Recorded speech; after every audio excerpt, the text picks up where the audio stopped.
I can't believe I hadn't tried these before.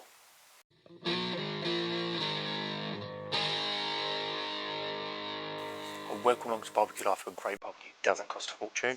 Today we're making corn ribs on the kamado bono behind me. Let's jump straight in and I'll show you how to make them. So I bought 2 ears of corn. I picked these up in Sainsbury's. They were on net to price, so each one only cost 30p. So this cook, the main part of this cook, is only going to cost 60p, which is absolutely amazing. So first thing we need to do is we need to shuck the corn. So that is to get all of the green off of the outside. So it's quite simple. You just pull it back, and on the inside of this you have kind of stringy bits. We need to make sure we get all of that, and then you can pull it all the way down to the end, give it a twist, and it'll break off. And then we can just trim the very ends of the corn if we need to. I've got some quite little opaque bits at the end, so I just want to get them chopped off of either end.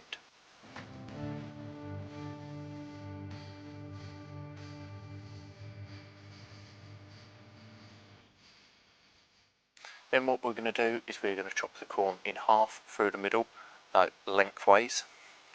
And this will give us a nice sturdy basis to stand up on their end, and then we can cut in half through top to bottom. And then we can take these halves and cut these into 3. So we've got 6 pieces out of each end of the corn, and a total piece of corn will make 12 little corn ribs. So there are a few things to remember when you are cutting these. Cutting through that centre of the corn is quite tough, so you need to make sure that you've got a really sharp knife, but you don't want a blade that's too thin because you can chip it. I've seen videos where people have chipped their blades trying to cut corn like this, so you want a sturdy blade, not too thick, not too thin, and you really need to keep your fingers out of the way. So you can see the method that I'm using. I'm keeping my hand on the top of the blade, I'm giving it a little tap to get it started through, and then pushing down through the corn. So I can't emphasise it enough that it is really quite tough to get through the middle of these, and you must get your fingers out of the way because it's going to be really easy for you to cut your finger off if you're not concentrating on what you were doing. You're certainly not a cook to be doing once you've had a few drinks. So our corn is all chopped. Now it's time to get our kamado lit. So this is an ideal dish to be doing as a side with a main, or if you're vegetarian or vegan, then this can become your main, and then you can have some other bits as your side. But today we're making this as a main, as a side dish to go with a main. So we're going to be setting our kamado bono up using the charcoal basket. If you don't have the charcoal basket, then you can just bank your coals up one end of the kamado, but I do recommend getting a charcoal basket. They make things so much easier, especially when you're trying to do zone cooking, or you're cooking on a soapstone or a plancha or things like that. It really does make a difference. So we've got all the charcoal sitting at the back of the kamado because the air will come into the kamado through that vent at the bottom, and then it tends to roll up the back of the kamado more than up the front. So when I'm using the charcoal basket, I always make sure that I've got my charcoal at the back of the kamado. We want to get that lit with some little wax woodies and let that really start to come through, and then we can dial in our vents. So while the woodies are in there, leave your lid open. As soon as they've gone out, shut down your lid, open your vents up totally, hinge the top round and move that bottom vent right the way open. Once it starts to get warm to the touch, and that is quite simply as soon as you can touch it and you can feel the ceramic is no longer cold or cool, it's starting to warm, that is the point that we're dialing our vent. So we're going to go 2.5 fingers in the top vent, 2.5 fingers in the bottom vent. That's anywhere between 200 and 250 when using a charcoal basket. So we want quite a nice high heat for these to get a nice amount of char. So while that is coming up to temperature, we've just got another little bit that we need to do with these little corn ribs. We need to add an oil and spice mixture. So you can go on with any spices you like. What I decided to use was a mixture of half a teaspoon of garlic powder, half a teaspoon of onion powder, a teaspoon of paprika, some salt and pepper, and then just the oil itself. And it's good to make this ahead of time because then it lets everything that's in all them spices and herbs that are in that oil, they infuse the oil itself. So rather than just basting, making sure that we get a lot of the spice itself on as we baste it on in a minute, the oil will be infused with all them flavours. So I tend to make that a couple of hours in advance, and then just before I'm going to be basting any oil based product on, I give it another nice little stir, and then I baste on. So we're just going to use a basting brush, and we're going to baste across all sides of these corn ribs. That's going to stop them sticking, and it's going to add flavour. So it's a bit time consuming and a bit fiddly.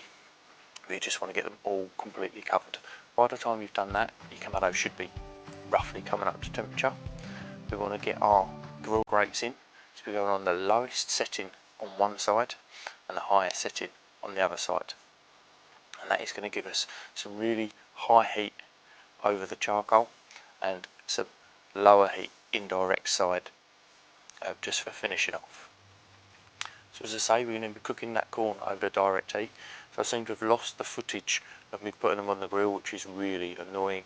But I just laid them down on one side, and then what we have to do is just need to keep rotating these through as we're cooking. So just keep rolling them over and rolling them over, building a colour.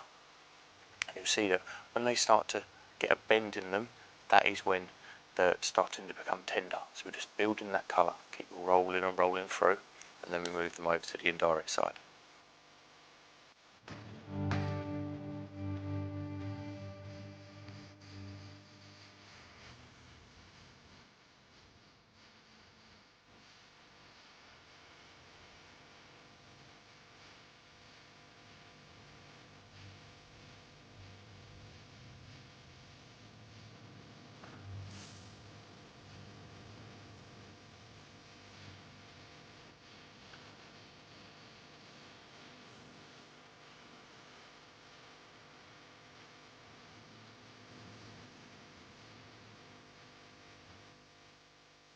So I like to serve this with a dip, so it's nice and simple, easy to make. Again, you can make this ahead of time.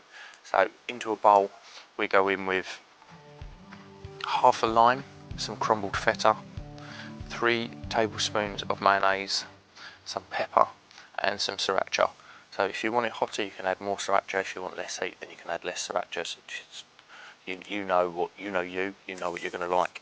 Just get that into a bowl, give it a nice mix through, and then we're ready to eat.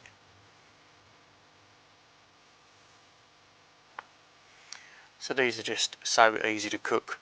I love the fact we've got some that are a bit gnarlier and some that aren't, so people get a bit of a preference. So I'm going to pick a nice gnarly one, and then that nice dip that we made go in there. Oh yeah, they are wicked. You eat them off, so this becomes your rib bone,